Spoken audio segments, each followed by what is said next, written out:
What's up, y'all? In this video, we're going to be looking at the Timberwolves surviving 20 years of instability. Shout out to Dom2K for the video. Just got posted yesterday. Long video. Get your coffee. Go brew it. Get your popcorn out. Heck, have some fruit. Have some carrots. I don't care what you have to do, but get ready. Let's get it, man. Let's look at my Timberwolves. Western Conference Finals is where they made it to this season. Looking at the last 20 years. And it's still unstable right now. We don't even know who the owner is. I mean, my goodness.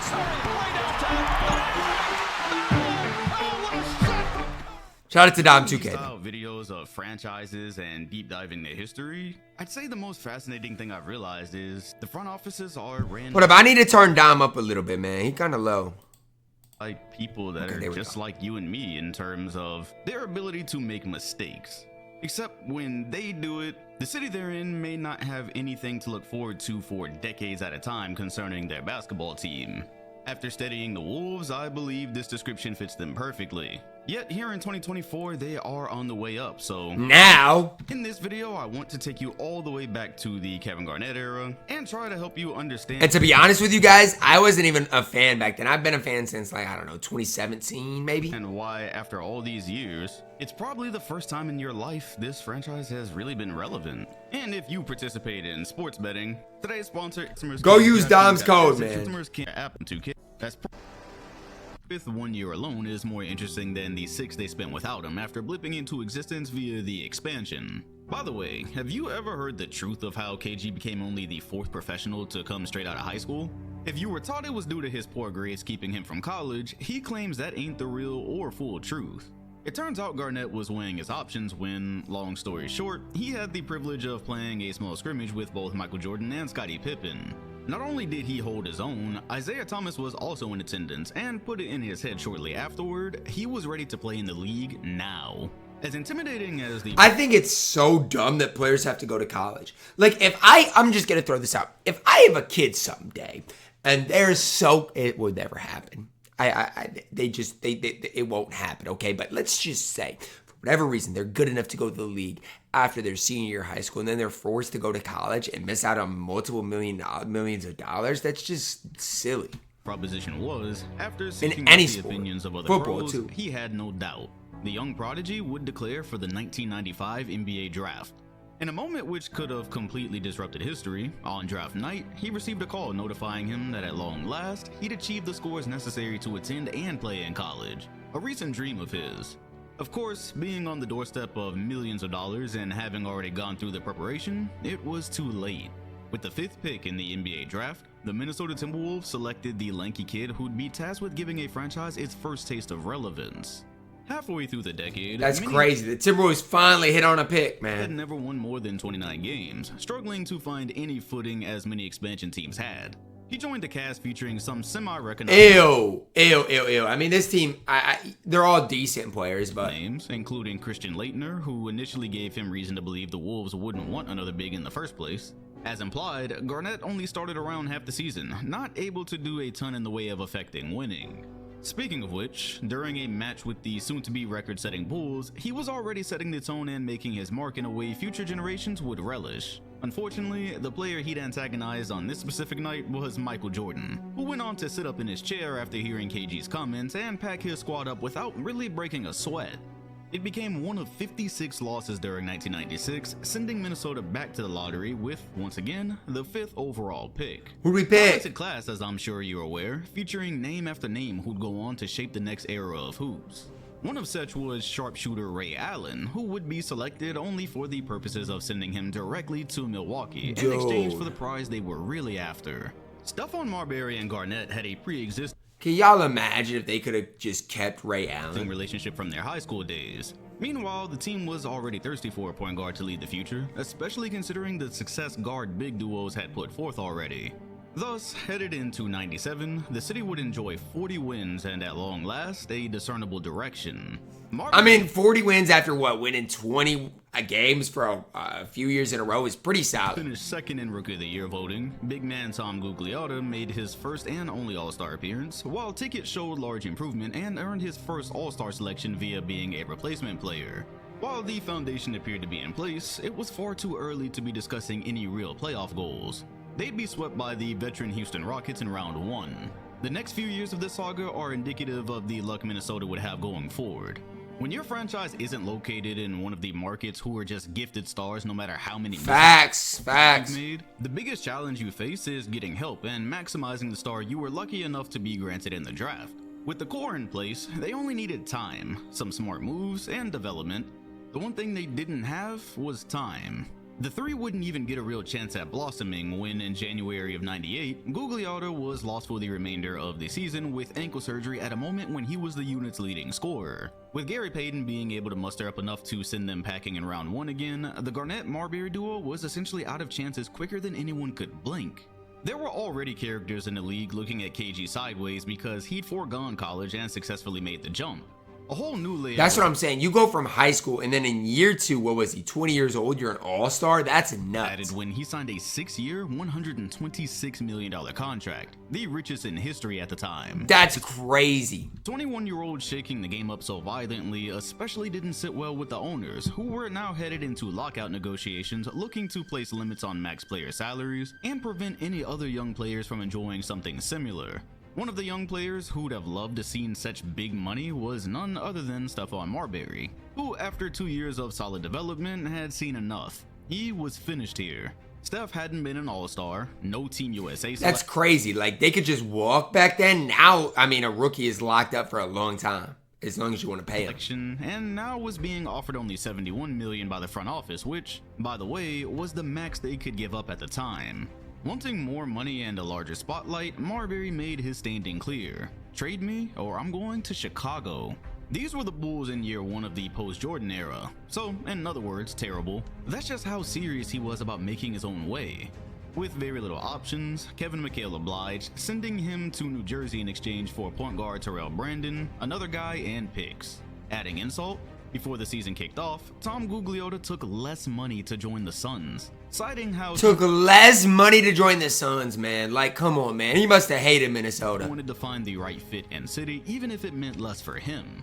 Yeah, you're not crazy. Essentially, by Garnett's 4th year, he'd become a household name, immediately helped create a formidable core, and was left for dead all before. That's what I'm saying. His teammates left it. For the year 2000. Due to the misfortune, the next 4 seasons would more or less be slightly different cuts of the same movie. They weren't a bad team. The talent around Garnett simply couldn't live up to the possibilities it once possessed. In an effort to alleviate said issue, the front office all but doomed themselves. Bro, this was horrible, bro. This was horrible. And before the lockout season, they acquired forward Joe Smith on a 1-year, $1.75 million contract, a number suspiciously below his market value. For perspective, he turned down an $80 million extension with Golden State only a couple of years prior. The backdoor arrangement was basically as follows. Smith would sign cheap deals for a few years to start, and then once Minnesota had his bird rights, he'd be rewarded with a much bigger deal. As McHale would later remark, multiple teams in the league do this, they're just better at hiding it. The Wolves would have gotten away. See, that's crazy, because this set us way back. With it too, if not for a sports agent split which triggered a lawsuit bringing obscure documents to the forefront. It was there the league was alerted to the illegal agreement, prompting an investigation, then punishment. Before the start of the 2000 season, the org would be fined $3.5 million while having to forfeit first-round draft picks for the next 5 years. First-round picks for 5 years, all for Joe Smith.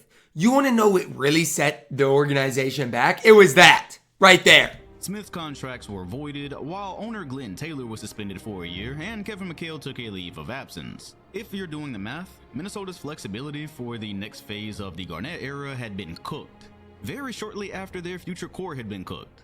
Doesn't sound bad enough?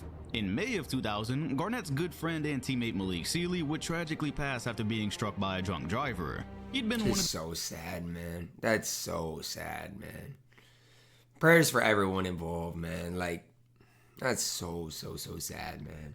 The first members of the team to make KG feel welcome. To this day, his number 2 remains the only retired jersey. It is retired. Yup, it's in the Raptors. Wolves history. More on that later. Yeah, KG's retired jersey is not even retired. Move hoped to stop the bleeding, Chauncey Billups would join the club, who not only had potential as a guard, but was already a friend to Garnett, and someone who'd help keep him grounded through the tragedy which never went away in his head. At the time Billups tagged along, the franchise had just achieved its first 50-win season where Terrell Brandon proved to be a steady hand at the point, on top of Wally Szczerbiak having an immediate impact. Brandon went down with a nasty knee injury during 2001, forcing Big Shot to the starting role where he did not disappoint. In the round 1 battle against Dallas, he averaged an efficient 22-5-5, so although they'd been swept, perhaps he'd be the answer to the void an old and now possibly critically injured Terrell Brandon would leave. Perhaps not. Sometimes an older player sees a young gun coming for a spot and they hate. They see them as competition. They don't lend a helping hand for the pup to find his way around the association. That was not the relationship these two shared. Terrell mentored him, gave him all the tools he needed to become a better point guard and help the team, especially in wake of his absence. With Chauncey set to hit free agency in the summer, Brandon even offered to move to the bench permanently and continue to let the future blossom. It was a no-go. The front office was committed to the former All-Star for the future, and not the bigger, younger guard who was the same age as their franchise cornerstone. Why? Like, that makes no sense. Why would you not want Chauncey Billups? Why? Especially after what he showed. Dragging their feet on an offer which ended up being less than Detroit's, Shot took his talents to a team who appeared to be higher on the prospect of letting him spread his wings. Like, just realize. And then what did Chauncey do in Detroit? Okay, just to recap where we are by 2002, this team had now been eliminated in the first round for 5 straight years. They traded Ray Allen on draft night for a future star point guard who gave them no more than a couple of 2 seasons years before bolting. Their other star in Gugliotta went his own way. They stuck their necks all the way out for Joe fucking Smith, costing them significant assets for the 5 future. draft Sat picks, by first as round. Chauncey Billups walked away in favor of their injured veteran point guard who, by the way, never played another game in the NBA. In 02, Do you Wally realize how Szczerbiak had crazy that is? increased his offensive output, landing the first and only All-Star appearance of his career. By retaining Billups, they'd have somehow survived and possibly rebuilt the potential in the core involving Marbury. Oh, also on the Joe Smith front, after going to Detroit for a year due to the voided deal, he then came back in 02 on $34 million for 6 years. To make it all clear, the young expansion franchise had posted an absolute masterclass in wasting the clock of an all-time great, who at this time had clearly become KG was one of the best players in the league. player in the league. He was unique, a big who could put the ball on the floor, play in the post, give ferocious effort on D, soak up all the knowledge he could from another all-time great in Kevin McHale.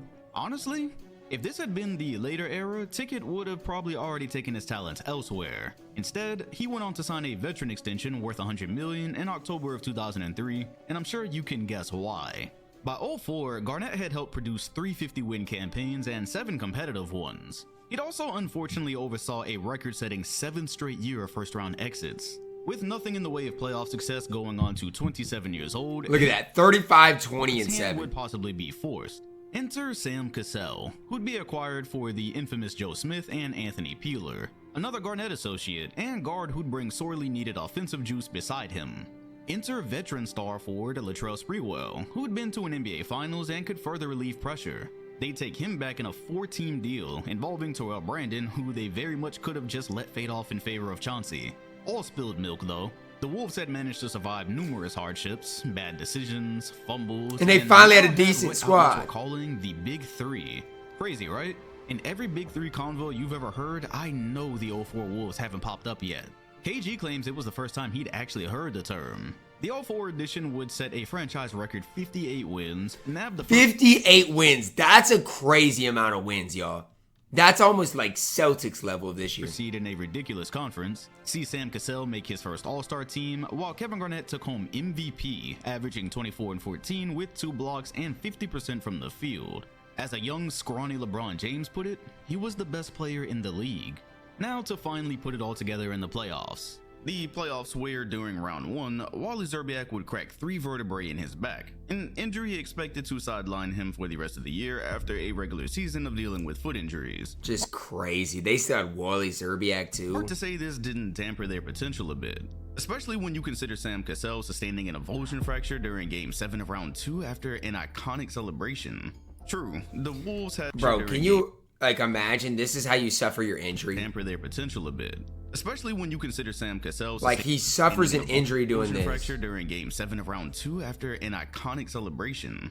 True, the Wolves had barely survived the often competitive Kings and one of Garnett's idols in Chris Webber, only they were not. Look at the Lakers team. Look at the Lakers team right now. Now diving headfirst into a conference final showdown with the Dynasty Lakers, now featuring a big four without their star point guard. And look at the T-Wolves team.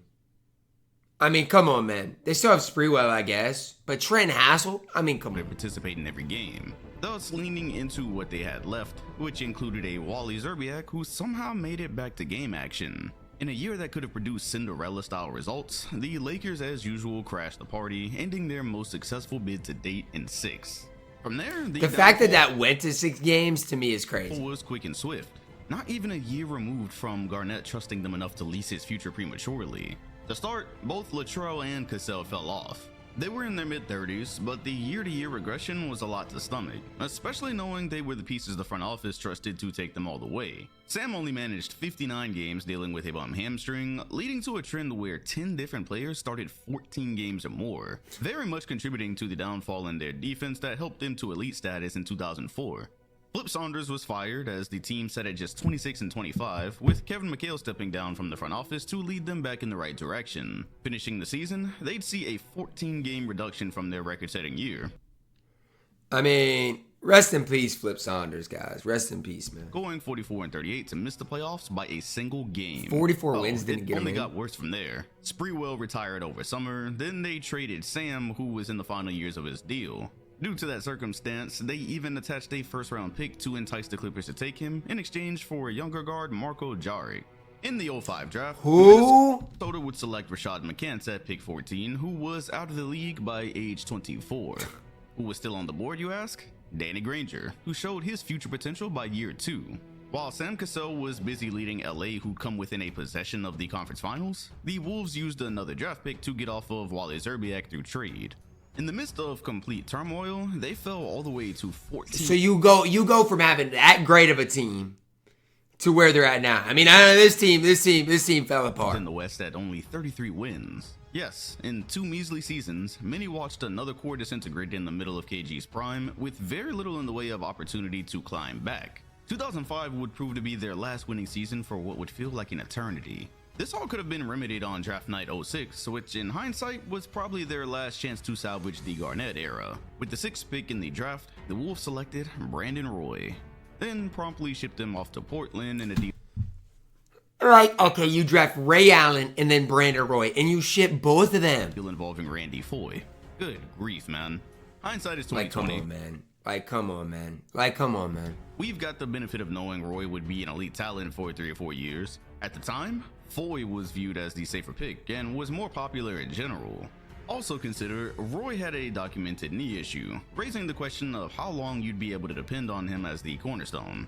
So, fair game, I guess. Regardless, it doesn't appear like McHale ever had plans to take or keep Roy. There's reports of a deal where they were going to trade with the Rockets for Foye, only Portland beat them to the punch, meaning Minnesota had to deal with them instead. In an alternate universe where they just roll with the Rookie of the Year, he likely gives the organization and Garnett confidence they'll eventually be able to win. The way it shook out, Foye would look like a role player as Ticket took a cast of Ricky Davis, Mark Blount, Trenton Hassel, and Mike James to 32 wins, 1 less than the previous year.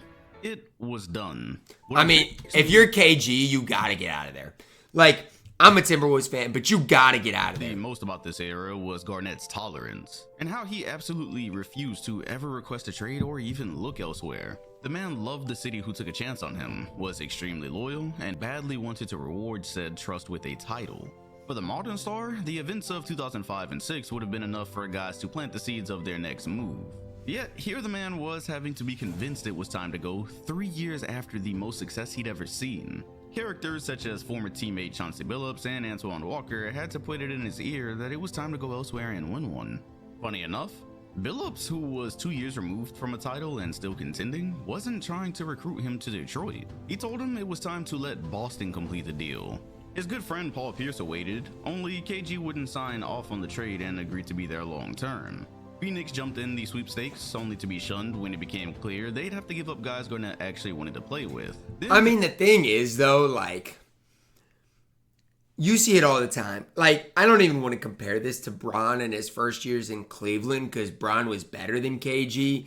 But if you have no help, and in KG's situation, the franchise does dumb stuff over and over and over again, You've got to get out. There was his good friend Kobe Bean Bryant, or Cobean as Garnett called him. When Cole was planning to make the jump from high school, he sought out Garnett's advice and the relationship took off from there. Which makes it weird how in summer '07, when teams were getting ready to wheel and deal, he couldn't get a hold of Bryant, who was in China doing some tour. Still, Garnett alleges he called again and again and again, all summer trying to make the connection and discuss a possible future together. A future both stars needed with their current teams having— That's crazy. Kobe wanted nothing to do with it. fallen all the way off. That's crazy. No answer. KG took that as an answer. Once Boston nabbed Ray Allen, the advice of his friends finally got through. He would accept the trade and commit to the new— Now KG can finally play with Ray Allen. in Beantown. It's crazy. This could have been in Minnesota. Back Al Jefferson, Gerald Green, Sebastian Telfair. Look at the return they got. That is so sad. And I know Al was decent at the time. And I guess we got 2 future firsts too. I mean, I guess it's not that bad, but it's like the team's going to go nowhere. Why not just try to get more firsts? With a future first rounder and the very same pick they'd recently attached to Wally Szczerbiak, Minnesota tragically waved goodbye to the hope of its franchise over the past 12 years. Now in full rebuild mode to hopefully chart a new path forward. Draft pick misses, horrible managing of contracts, general misfortune. It all led to this day where, unlike Miami, they could never put it all together as a lowly expansion team. What now? Al Jefferson showed potential as a formidable— I'm saying Al Jefferson was pretty good. Franchise big, which is why McHale had been so adamant about kicking off the new era under him. With the rest of the roster being decorated by no names or younger guys, a predictable 22-win outing ensued, earning them the 3rd pick in a talented draft. At this part, you could laugh at the fact they selected OJ Mayo right before Russell Westbrook, but it's surprisingly— Bro, if Russell Westbrook would have ended up in Minnesota, that would have been crazy. Presented one of their few good decisions as they sent him to Memphis in exchange for Kevin Love, a talented big to slot next to Al Jefferson. I ain't gonna lie, Kevin Love in Minnesota was good. Although another massive losing season followed, something was starting to take shape ahead of the '09 draft. Kevin Love was really 2 good. strong developing bigs, a decent guard in Randy Foye, and most importantly for this stage, draft picks. The 24 wins granted them the 6th pick for '09. They already possessed both the 18th and 28th picks from sending Ricky— Gosh, they could have had Steph Curry. Steph didn't want to come play for Minnesota, but they could have had him. to the Heat in '07, and one of the 2 picks they got back in the Garnett deal. One day before the draft, they sent Randy Foye and Mike Miller to Washington for the 5th pick. A rebuilding team with the fringe makings— Randy Foye and Mike Miller. I mean, that's a good trade. That's a good trade. Core now had 4 shots at a dream on draft night. Pretty hard to mess up, right? With the 5th pick in the 2009 NBA draft, the Minnesota Timberwolves selected point guard Ricky Rubio, who at some points in the year appeared to be the best prospect available. Ricky was okay. He just never was great. Using the very next pick, they selected Johnny Flynn, another point guard. Johnny Flynn, bro. Johnny Flynn. And I know at Syracuse he was special, but come on. With the fact they had basically shown up to that night without one. At 18, they took another, picking up Ty Lawson, who they traded for a future 1st round pick, then finished up by grabbing Wayne Ellington at the end of the 1st. Ellington was decent for the 28th pick. He wasn't horrible. Who they didn't grab? Steph Curry, DeMar DeRozan. Yeah, no, the painful one is Steph, because they took 2 point guards directly in front of him. Hindsight helps us know this was a generational fumble, yet in '09, you could have had Russell Westbrook or Steph Curry. Instead, you do nothing. It was simply a choice a lot of execs probably would have made. Trust, if something this painful was going to happen to anybody, it was going to be the Wolves. Okay, and maybe the Clippers. Seeing as Rubio wouldn't actually come to the league for a bit, Flynn got a test drive to push it in the right direction. You know, he wasn't half bad.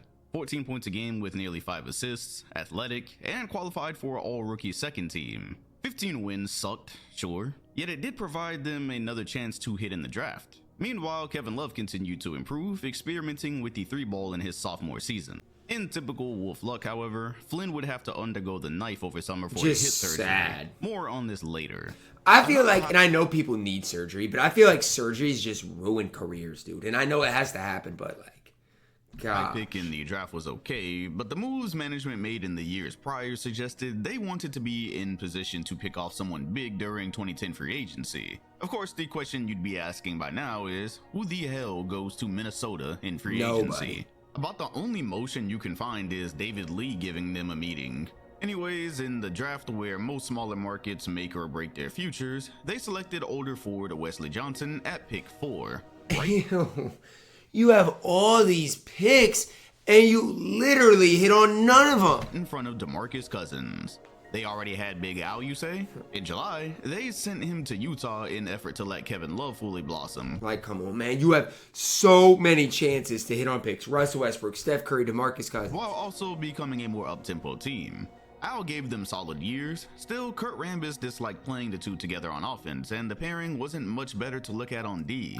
Consider it with the fact Jefferson and the front office agreed they remained years away from serious hoops, you get a and couple they made a mutual agreement couple to get him on a playoff team where they'd take picks back while opening up cap flexibility to get something next to Love sooner than later. In short, they weren't trading one big just to pick up another. Still sucks to imagine they then missed Hayward and Paul George, both of whom would have been acceptable co-stars and vastly outpaced Wesley Johnson's career. If you wanted to keep track, imagine they could have got Paul George. Here are some of the names they'd missed by 2010, all of which would have lit the path for a brighter future. The guy they picked in front of Curry, immediate regression after the hip operation, as his production fell off a cliff during year 2, and his career more or less ended right then and there. Bruh, anytime I'm telling you, surgery is just, you rarely see players at that same type of level. He'd be traded next season mostly for picks. Kevin Love, however, did fully spread his wings, turning into a double-double machine and posting the first 30-30 game since Moses Malone in 1982. There's only been one other in the 14 years since. Continuing to expand his range, he was now an all-star in year 3, averaging 15 rebounds and doing more than he gets credit for to help change what was expected from big men. The only thing he needed now was the consistent second piece on the same timeline the front office had proven unable to find for over a decade now. With Flynn going the other direction, next in line would be Wesley Johnson, who was painfully far behind the expectations of a 4th pick. Third stop would be their ace in the hole. On June 1st, Ricky Rubio had reached an agreement to leave Spain for the NBA, a hot-button issue previously making it unknown whether he'd play for the Timberwolves. Good timing too. They needed him in the worst way. Kyrie Irving and Derrick Williams were the consensus 1 and 2 picks of the 2011 draft. Landing the 2nd pick meant they wouldn't be able to nab Irving and avoid the pressures of the Rubio drama altogether. They would, however, be able to do what any team would have done. Select the oddly sized, athletic power forward. Dude, I just don't understand how you get so unlucky with your draft picks. Like, and you could say the draft picks aren't lucky. They are. Like, they're lucky. Any team would have taken this guy. To continue building. Unfortunately, it turned out to be another case of misplaced trust, as he followed right in the footsteps of average forward set by Wesley Johnson. No matter, Ricky Rubio was the future. The 2012 Timberwolves are one of those obscure teams I simply never let go of, cause I was there and can clearly remember the signs of life from a franchise who'd mostly been a joke in my time as a fan. Through 41 games played, Rubio would post a near double-double, proving to be the perfect fit and a fantastic floor general for the talent they did have. By March 9th, the record sat at 21-20, which may not seem like much unless... But that's promising. You got a chance to make the playoffs. To consider how it was on pace to be the most games they'd won you since got a Garnett chance. disappeared in 07. Due to the lockout, it was a 66-game campaign, but with 25 games left, they were going to smoke their previous records. No, they weren't. On March 9th, during a play against Kobe Bryant, Rubio went down with what was later revealed as a torn ACL. They drafted multiple duds, waited years for him to make his debut, and finally had grabbed just a crumb of success after years of suffering. This was the reward. By the end, man, that is so sad. And I use the word unlucky, but it's just another thing. It's unlucky. Of the year in late April, the team would finish at 20. And again, you could say whatever you want about Rubio, but he's never the same. 40. They won 5 games in Rubio's absence. Total darkness. How can you even think about getting ahead when nobody willingly signs with your franchise, a draft pick works out every once in a blue moon, and injuries take whatever's left? Speaking of which, although Rubio would return in 2013 to play a majority of the year, Kevin Love would then be limited to 18 games after dealing with a fracture sustained to his shooting hand during a workout. He had also broken his hand during his sophomore season, so injuries were silently becoming a trend. Okay, cool, so back to the lottery you go. With the 9th pick, many selected Trey Burke, sending him to Utah for Gorgie Deng and Shabazz Muhammad. I mean, I guess Gorgie and Shabazz were better than Trey Burke, but Also selecting Andre Roberson later in the round before trading him away. The Love era was Roberson would have been a good guy to keep, defensively at least. getting a bit restless. Headed into year 6, the franchise was in nearly the exact same spot they'd been in when they drafted him. Meanwhile, his name was beginning to show up in dream scenarios for teams and stars he could be useful with. The city was in need of a big showing at this pivotal point, and they only had halfway decent names around him to make I'm not gonna lie. This is the time to trade Kevin Love. It's sad, but it's the truth. it happen. A big in Nikola Pekovic, who'd missed plenty of games, Peck was older good. Kevin Martin, Corey Brewer, and recent draftees who had nothing to add.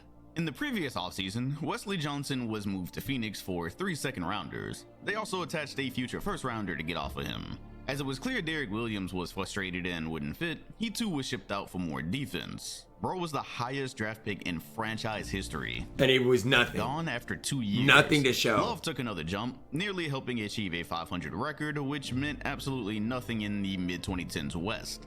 No, but it probably meant something for the fans. 2 mark would have gotten them 8th in the East. Safe to say the writing was on the wall. Around this time, LeBron James was rumored to be on the move again, possibly headed back to Cleveland. The franchise had amassed Kyrie Irving and an extremely timely, valuable first overall pick in a draft featuring a couple guys slated to be Hall of Fame talents. Minnesota would have to select outside the top 10 finally, and in a cruel twist of events, finally hit on a pick, grabbing Zach LaVine from UCLA. This was a good pick. Zach was a good pick. But the problem is, they traded him for... We'll get there. But they finally have shooting guard a with young loads of core, potential. man. They had a shot at going ahead with another full youth movement. The Kevin Love trade topic. There were many teams thirsty for the services of what appeared to be a superstar big. The most solid offer we know of? Golden State got in the mix, dangling David Lee, a first-round pick or Harrison Barnes, and Klay Thompson. Only Jerry West threatened to resign from the franchise if the deal materialized, citing how Klay was the perfect player for Steph. Genius. Rest in peace, Jerry West, man. Genius is right. Can you imagine how different the Timberwolves would be if they had all those guys? I mean, Harrison Barnes, Klay, David Lee. On August 23rd, 2014, the Cavaliers sent Andrew Wiggins, Anthony Bennett, and Thaddeus Young to the Wolves for Kevin Love in a 3-team deal. I mean, for the Timberwolves, it's a pretty good deal, though. Like, you pair Zach LaVine with Andrew Wiggins, that's a good deal. Before anyone could even blink, Minnesota was on their 3rd attempted build since existing, with 7 first-round exits and numerous That's a playoff good misses deal, to show though. for. Perhaps the 3rd try would be a charm. 66 losses in 2015 were Like, necessary. Andrew didn't pan out, but that was a good The deal. unexpected. 25 players suited up, as they practically rolled the ball out and said, go make something of yourselves. This year isn't important. They'd already gotten the assurance Wiggs wasn't a bust, while LaVine showed flashes of promise. If you're unsure how hard the Wiggins hype was a decade ago, him going up against Kobe was a huge deal. No, Wiggins was special, man. It was marketed, he was expected to be the protege. Kobe even gave quotes after the game acknowledging he had what it took. Becoming the first rookie of the year in franchise history, the future was somewhat bright. They just had to get over the same hurdle which plagued them since inception. At long last, the struggling business finally landed a first overall pick organically, receiving total autonomy of a class expected to produce multiple stars. What would fit better on a team with blossoming perimeter guys than a multi-skilled big? Enter Karl Anthony Towns. And they took the right guy. Like, in that draft, they took the right guy. Who, in hindsight, may be the most NBA-ready talent they picked up so far. To sweeten it all, look who came home. At the end of 2015, the city opened its doors for its hero in Kevin Garnett, who'd now taken multiple stops and become an NBA champion. Although he was on his last leg, there was a ton he could pass down to what was poised to become a talented trio. Hopes were specifically high about his work with Cat. The big shot 34% from 3 out the gates, averaged 18 and 11 on the season, while becoming the second Wolf ever to take home Rookie of the Year honors. Wiggs continued his upward trajectory, while LaVine grew into his. Though, when your 3 best players are all 20 and the rest of the roster hasn't really been completely fleshed out, 29 wins isn't too surprising. It's not bad, though. Like, they're young. They're young. It's gonna happen. But what, like... Still, just better ride days with it. had to finally be around the corner. Garnett hoped as much, giving us one more season, finishing it with the franchise he often had a complicated relationship with. An early season dunk over Blake Griffin gave us all warm memories of the past, when the game was his. It was sad and beautiful, if that makes sense. He looked a little older, didn't move the same, and surely was a bit awkward in the new Wolves threads considering he was a relic of the past. Ticket missed his success here via a front office who a decade later was still trying to clear these same hurdles. No matter, his love and devotion still remained clear. He'd leave the torch with the young pups, hoping they one day could finish what he started. As a matter of fact, he was supposed to oversee it. Allegedly, he had business in place with owner Glenn Taylor to become a minority owner. Then Garnett details how once Flip Saunders died, those talks went out the window.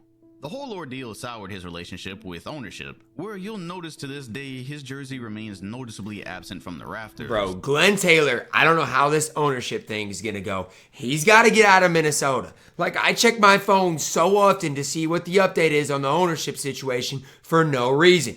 Glenn's gotta get out of Minnesota. He's got to. As long as Taylor is involved, it won't be a thing. Super bad look for the organization. It's even worse considering Glenn was finally about to sell the team and has recently backed out of the deal. More on that later. Bring on another top 5 pick. Looking at a decent core, Minnesota selected Chris Dunn at 5. Once again, as Just missed anyone in their shoes would have done. No pun intended. Look, I've even got a tweet from around the time where I clearly thought they figured it all out. I also wasn't as sharp as I am today about their franchise. But no, like, you look at Cat, Levine, Wiggins, and Chris Dunn, that is a good future. Dunn mostly played from the bench, tracking far below 5th pick numbers as the team posted another losing season, adding now to a long and painful trend of playoff misses since 2004. For those wondering, Dunn was selected 2 picks in front of Jamal Murray. After another run with no progress record-wise, the Wolves had seen Like, again, I know it's a what if, but if you put Jamal Murray with those guys... How many times by now had they sat idly by waiting for the right combo of Is that draft Cole picks to raise the Aldridge? tides? Landing the 7th pick in 2017, they used it to take Lauri Markkanen and quickly package him with... Do y'all realize if they could have just stood pat? You have Zach LaVine, you have Andrew Wiggins, you have Karl Anthony Towns, Lauri Markkanen. Just stand pat. Zach LaVine for Jimmy Butler, the 3-time All-Star who developed at an awkward time in Chicago. Cat was clearly All-Star talent, and they had no intentions of wasting it for a 3rd time. The thing about Butler was he didn't just bring his talent. You weren't gonna coexist with him if you weren't serious about winning. They'd also acquired some vets like Jamal Crawford, and towards the very end got a hold of Derrick Rose. Jamal Crawford was a bucket getter With back Coach then. Thibodeau, the conglomerate Even achieved then. 47 wins, making it their most coherent and successful outing in 14 years. Cat made his first All-Star team alongside Jimmy, also earning All-NBA 3rd team. While the mark only cleared them for 8th in the West, most were just happy to see their team being taken seriously. They would have been way higher in the West too if Jimmy could have stayed healthy. Again. Only problem was... This team was good. You had Tyus too. Jimmy take the team seriously? Wiggins, who Butler considered the most God-gifted player amongst them, fell well short of previous hopes in his first playoff series, and hadn't shown a ton of upwards motion since inking his huge extension. Down low, Towns was also a shell of his regular season self, which was especially unfortunate given his personal relationship with Butler. Knowing contract talks were around the corner, Top Dog decided to slightly turn up the heat to see who was really made for it by training camp. Entering practice, he personally requested to play with the less talented players, backups, G League guys, just not the starters. This is dumb though. Like, any NBA player, especially if you're the best player, can go out there with the bench unit and win. Like, imagine Jokic with the Nuggets bench versus the rest of the Nuggets player. Jokic is gonna win. Story goes, he led them to wins, specifically taking aim at Cat and stealing the ball from him multiple times. Jeff Teague says the pairing disliked each other. When it was said and done, Jimmy made sure the entire gym could hear how he wanted to be paid, and that he thought the guys on the floor were incapable of winning without him. Bro had gone as far as to cut the Timberwolves logos out of the clothes he was wearing. Before the rest of the squad could even leave practice, Buckets was doing an interview with Rachel Nichols just about telling everything which had gone down shortly before. All this on the heels of his desire to be traded, which originally held him out of training camp. His point was clear. On November 10th, the loud personality was sent to Philly for Dario Saric, Robert Covington, Jared Bayless, and a 2nd round pick. That's such a bad return. Like, that's, you literally give up, like, in return, you give up Zach LaVine, Lowry Markkanen, Chris Dunn at the time, who had some potential, for Robert Covington, Dario Saric, Jared Bayless, and a second-round pick. That's what you did. What? That's what How you did did. they manage to trade for an all-star, go to the playoffs for the first time in over a decade, only to lose him just as fast? Back to square one.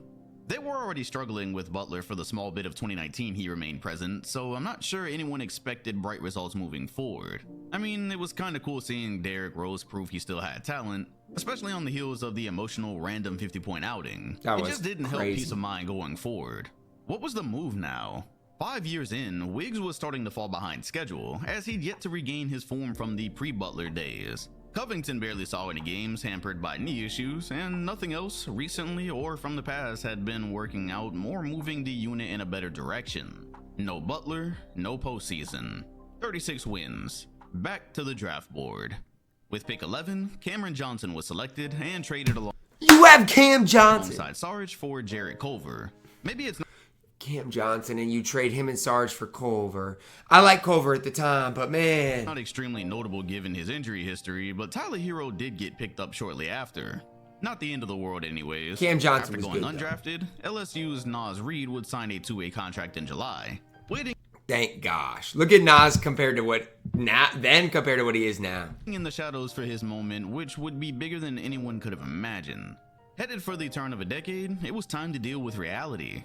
The 2010s started with their development of Love, who was meant to lead the new era. Then after years of falling grossly short, they switched out halfway through to hopefully do the same with Wiggs. In October 2017, he signed a 5-year, $146 million contract extension to become the next big thing for the franchise. What it cost him? He had to promise owner Glenn Taylor he'd work really hard to become a better player. Yeah. In the season since, he'd not only regressed in many areas, He was prompting not good, but he was basically forced to be our, main guard scorer. pretty nasty articles. His deal value was partly to blame as to why Butler left. What aging star veteran wanted to sit around as a young player hogging cap space became one of the league's worst contracts? Coming up to 2020, the squeeze was being felt, and there hadn't been a single indicator the pairing with Towns was going to pay off. Near the deadline, the Wolves would dump Wiggins off to Golden State, attached to a protected 2021 first-round pick and a 21 second-rounder for D'Angelo Russell, Jacob Evans, and Omari Spellman. The situation was right for a Russell in need of change, and It's a fine trade for both teams, because at the time the Timberwolves were so over Andrew Wiggins. But I mean, Andrew Wiggins panned out in Golden State. Like, this looks like a fleece for Golden State in the end. But then Golden State ended up paying Wiggins, and look how that worked a out. front office in need of exiting a souring deal. Right on cue, the league would shut down due to COVID, ending another miserable outing. The draft at this point was consistently hit or miss. They were either welcoming a perennial star or a guy who'd play there for 3 years max before being swapped out. Most recently, Wolves brass felt they'd made a mistake trading for Jarrett Culver, one of many unremarkable names to walk through the revolving door. He was bad. Due to the trauma, you can look back and find just how hard their new first overall pick was being shopped. There's even a recent tweet from Trae Young suggesting a deal may have shipped it to Atlanta. What?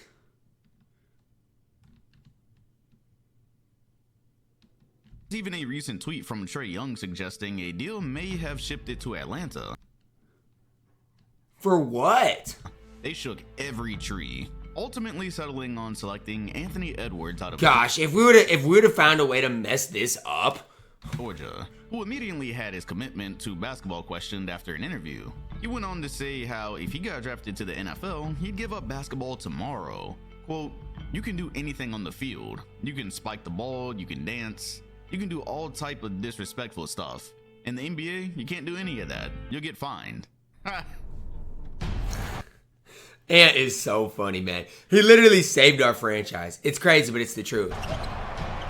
Ooh, they were lucky that wasn't turned over. Anthony Edwards, that time he does finish. A sign of things to come? Absolutely. On the surface, they were saying Minnie just landed another dud. Sure, he's probably talented, but how much does he actually care about hoop?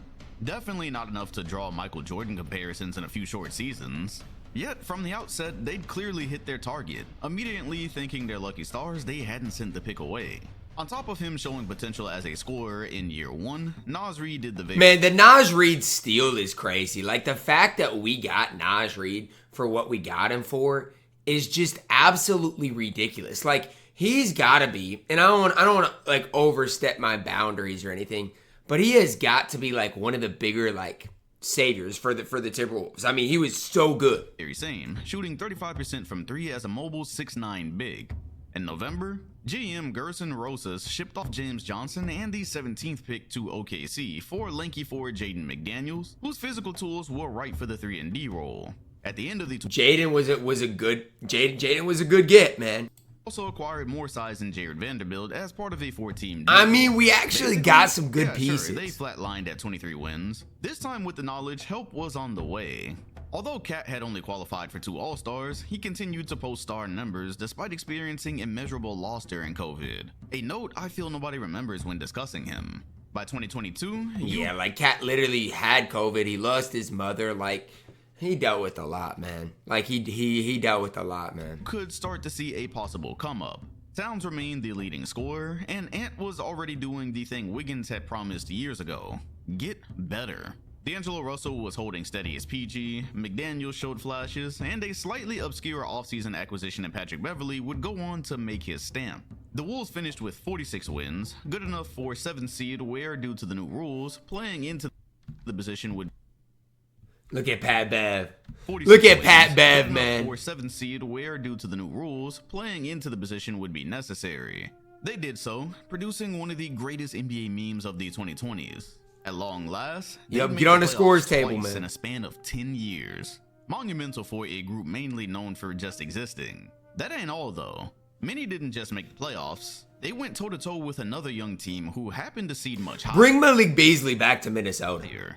Wolves Grizzlies was entertaining because despite the discrepancy in seeding, if you'd watched their regular season matchups, you knew. Minnesota absolutely had a game plan to be competitive and win the We series. should have won that It would all series. come down to execution, which for stretches neither team was capable of. Seriously, it felt like watching 2 groups trying to lose on purpose. Back and forth, back and forth. The young Wolves would blow multiple 20-point leads in the same game, overall just collapsing in moments where they had Memphis exactly where they wanted. In the end, the mistakes became insurmountable, as the Grizz escaped in 6. There were no mistakes though. Ant had proven in postseason number 1 that he could thrive in the environment, which felt especially important considering Cat was in year 7 with only 1 playoff appearance to his All-Star. Not Cat's fault. I want to say it's not Cat's fault. A very dreadful one at that. This outing against Memphis was better. We still weren't getting number 1 vibes from him. He'd spent the regular seasons being really good, really talented, just missing something. His battles with other bigs were fascinating. He'd made a name for himself, only to take up the same position 2 other bigs before him occupied. His personality also wasn't convincing. The sound bites we'd get from him, the mannerisms. It's just lame though. People want to hate on Cat so bad. It It's all just did lame. nothing to convince fan bases of a number 1. Perhaps he wasn't going to be the leader of a grown-up Wolves unit, and they'd found the man who would. Going toe-to-toe with the other up-and-coming squad on the biggest stage was certainly evidence they were on the right trail. Better not waste it this time, right? In late May of 2022, the Wolves hired executive Tim Connolly as he left president of basketball operations. Bro, get Glenn out of everything, man. He doesn't even know what's going on. Denver. The creation he oversaw hadn't been healthy, but no doubt had the potential to win a championship once the finished product saw the floor. Taking his talents north, he intended to do the same with operations, who would only produce 3 playoff appearances in almost 20 years. On July 6, 2022, he'd get to work sending Malik Beasley, Patrick Beverley, Leandro Balmaro, Walker Kessler, Jared Vanderbilt, 4 first-round picks and a pick swap to Utah. I know it's a lot. But Rui's led us to success, man. For Rudy Gobert. I almost don't even know where to start about this deal, considering where we are today. At the time, it was one of the most harshly judged moves I can remember. Not only because they just mortgaged the future on a player nobody really liked or trusted, they did so at a time where the world was trying to see a Durant trade. The question became, if Rudy fucking Gobert is going for 1 million acres and a mule, what could anybody possibly offer for KD? The market was in total disarray now. Also, there were questions for the franchise. Man, the year 1 was so rough with Rudy. Questions like, what exactly is your plan here? Two 7-footers, one seems offensively inept and the other is still trying to reach his superstar potential. What about these spacing for a budding star and Ant? Speaking of which, in one of his many funny moments, had once upon a time told us how Rudy Gobert didn't put fear in no one's heart. Insane comment to be floating around about the guy your championship hopes now hinged on. Even crazier, this unit was the unit going forward. It would become so expensive to employ this lineup, you wouldn't really be able to get out of it without making some drastic moves if matters went sideways. So although it was a young team, they were totally strapped into the present now, and in the modern NBA would need to figure it out as quickly as possible. 2023 would do little to inspire confidence in the new direction, as they were honestly just never healthy enough to do the gelling necessary to excel. Cat would appear in 29 games, while Man, Cat, I just want to see Cat have a whole healthy season. This last season he was fairly healthy, but D'Lo got 54 before being packaged in a deal to retrieve a steadier hand in Mike Conley. The importance? A lineup of McDaniels, Ant, Russ, Cat, and Gobert had been ranked the worst lineup of 2022. It was ugly. It was ugly. Yeah, there's some important factors like how many games those 5 even got to play together. Still, shock value. Meanwhile, Conley would end up contributing to the best lineup in a very short time period. Stumbling through excessive injuries, the young group would again persevere to qualify as a seed, meeting the finally healthy Denver Nuggets in round 1. No one expected them to win. I also don't think anyone expected the fight they showed. Sure, they went down 3-0, which needs some context. J-Mac broke his hand in early April after punching a wall, ensuring his team would Dude punched a wall. Like, what are we doing? be without a top defender in the league as they face the future champs. Nas Reed broke his wrist only slightly earlier, sidelining him. The consequence? Ant could average 32 points, his team could show all the fight in the world when the series was practically over, there would just be zero room for an upset. It did, however, leave an impression. Many had been endlessly clowned for the Gobert deal. This was the guy you pushed all your chips in for? Yet Denver fans were the first ones to see it. Guys, hang on. They're actually really good and might have caused a serious issue if they weren't missing 2 rotation players. It was a fun thought, only history has many teams who showed signs of life in the playoffs. We did, but remember, if you're without Jaden McDaniels and you're without Nas Reed, you got guys like Jalen Noel getting playoffs minutes, like Austin Rivers. Like, neither of those guys were employed last year. Only to never fully materialize. How about they start with putting a healthy season together? Quiet as kept, Karl Towns was giving off injury-prone vibes at the worst time. The trend would continue, except the 2024 Wolves had it all figured out. Ant continued his linear progression, including transforming his defense, now blipping on MVP ballots and becoming one of the more bombastic personalities in the league. Rudy Gobert handed down another depoy campaign, helping Minnesota Rudy to was the best so defense good in this the year. league. I say Rudy was our best regular season and playoff player. He was. Look up the stats. He was. Oh, it wasn't just him though. Nas Reed, versatile and mobile at 6'9" Nikhil on was both great. ends of the floor. J-Mac, perimeter length. Nah, who they'd also acquired with Conley, perimeter length. The starting 5, best lineup in the league. Right in front of our eyes, the long-standing laughingstock had a future MVP talent, possibly the best shooting big in history, the depoy, and the 6th man of the year, all under a veteran point guard hungry to finally win. Even with Cat sidelined for much of the year, they finished only a game out of first seed, hoping to prove this thing was ready to go now, not in a few years. Their first test would be a Phoenix Suns team who'd given off mixed vibes down the stretch. The Suns were favored to win this series. The roster was clearly deficient, with the offensive potential remaining clear, and they played these young guns well during the regular season. As Ant had already proven on 2 separate occasions, he rises at this time of year. The man now regularly wearing MJ comparisons gave the vets 31 a game on 51% from the field and 44 from 3 to go with 8 rebounds, 6 assists, and 2 steals. That would have been hard enough to deal with, but damn near the entire team came with him, excelling in their roles and totally dismantling Phoenix, who simply hadn't done the roster work to be competing here. Not only was it a sweep, Ant capped it off as loudly as he possibly could, with the discarded vet openly supporting his antics. Unfortunately for the Cinderella season, round 2 would bring the defending champion Denver Nuggets, who'd been built by the very man Denver was so good. Denver is so good, man. recently They're so transformed good. this team. Did they actually take what happened barely a year earlier and parlay it? After taking in all the events, they'd done enough to convince me they could truly do it. If ever there were a team built to give Denver fits, it was this one right here. The star power, length, defense, depth, versatility. Why couldn't they do it from an X's and O's standpoint? Apparently, they shared this sentiment.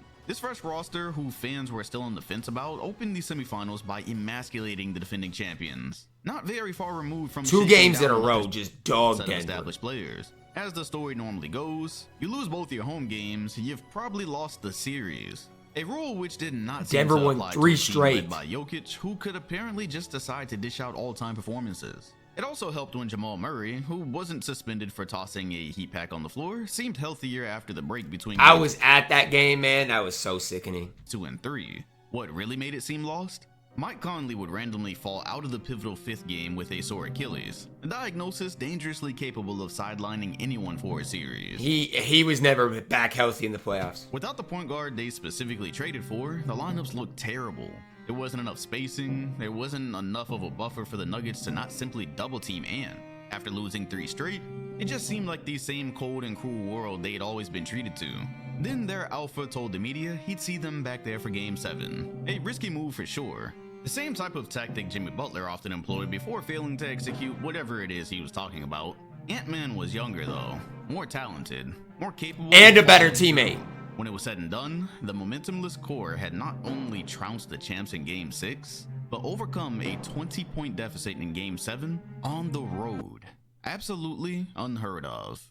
Also unheard of, any real sustained luck or success in Minnesota. This group had done exactly what it needed to for 2024. Proof of concept for the price tag. They'd managed to do the impossible by dethroning what at times appeared to be a flawless team and player. Would it even get any more challenging? Of course it would, by way of the other European absolutely Man, they cooked us. League. Luka Doncic and Kyrie Irving unleashed terror upon the jubilant franchise, pretty early on proving to be a matchup nightmare. Ant jumped straight into the Kyrie challenge as he would any, only to find out it was a rock and a hard place. Not only could he not slow Irving down, who else could even defend him when J-Mac was tasked with Luka? After doing some maths, you could form a lineup possibly better equipped to do so, only it would immediately suffer on offense. So Dallas reversed the semifinal script by taking both their home games, ending the second by resparking an age-old conversation about Rudy Gobert. Man, I'm not gonna lie. This shot killed at all hope we had in this series. There's no doubting to any consistent watchers what he brings to a team defensively. He elevates them on that side. Also, could you ever win a championship with a guy you have to have on the floor who you can trust with almost nothing offensively? Personally, it was my bigger question. Ant and Cat didn't perform well, but what about those lineups where Rudy and Kyle Anderson are on the floor together? It's ugly. It's ugly basketball with Rudy and Kyle. You can disregard 2/5 of any lineup. Are you not at a dire disadvantage playing in playoff games which routinely hinge on a few factors? Either way, those are the questions many faces going forward. It is. Do you bring back Kyle Anderson and just run it back, or what do you do? I mean, because having Anderson and Gobert offensively on the court is ugly. It was a hell of a run, way more than enough to justify trying to figure it out with this core. Can they find 1 or 2 more pieces to get them over the top? What if they never do? Rudy is up in 2 more years and will be expensive while heading towards the date. Sure, Nas Reed just signed an extension and he sounds He's safe, gonna have another but one. that extension has a player option for the season after next. It'll certainly be interesting to see where it all goes now. Fans rejoiced as Glenn Taylor prepared to sell the team, only for him to take it back once it became clear the new ownership would cut salaries in 2025. Or so rumor has it. I mean, as I stated earlier, the lineup is Glenn wants to just keep the team at it, and he's making up excuses for it. Like, the new ownership's gonna pay these guys. They got to. expensive, and at this point justified. Ant is going to be getting a $205 million deal through 2029.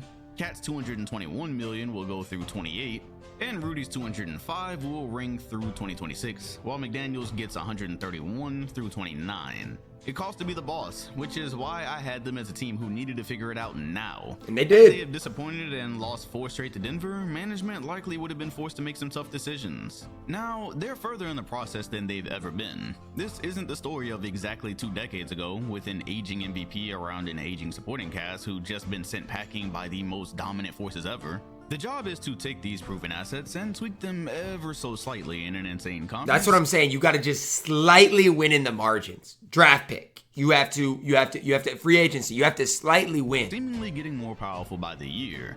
Oh, also, there's an alien in their backyard ready to reshape the league in his image the minute he gets adequate help. So, okay, maybe they are in fact dealing with one of the most dominant forces ever. As a matter of fact, in due time, any up-and-comer in the West will likely have to answer to him. For now though, the 2024 Minnesota Timberwolves are the conference finals runner-ups, and the future is literally as bright as it's ever been. It is. Ant's gonna get better, Jaden's gonna get better, Nas is gonna get better. From what you've seen in these style videos, however, team managing is no game. One wrong decision, and you can ruin the next decade of basketball in your city. It's tough, but the city is trusting Tim Connolly to do for them what he's done for others. And I think Tim Connolly's the right man for it. I genuinely do. Shout out to Dom. Great video. Recapping 20 years of absolute instability in Minnesota. What I just don't want is what happened with KG to happen to Ant. You got to put the pieces around Ant, and so far they've done that. Can they continue in that right direction? Guess we'll find out with the draft, with free agency. Drop a like on the video, guys. Subscribe if you're new, and as always, man, I love you guys. Have a blessed day.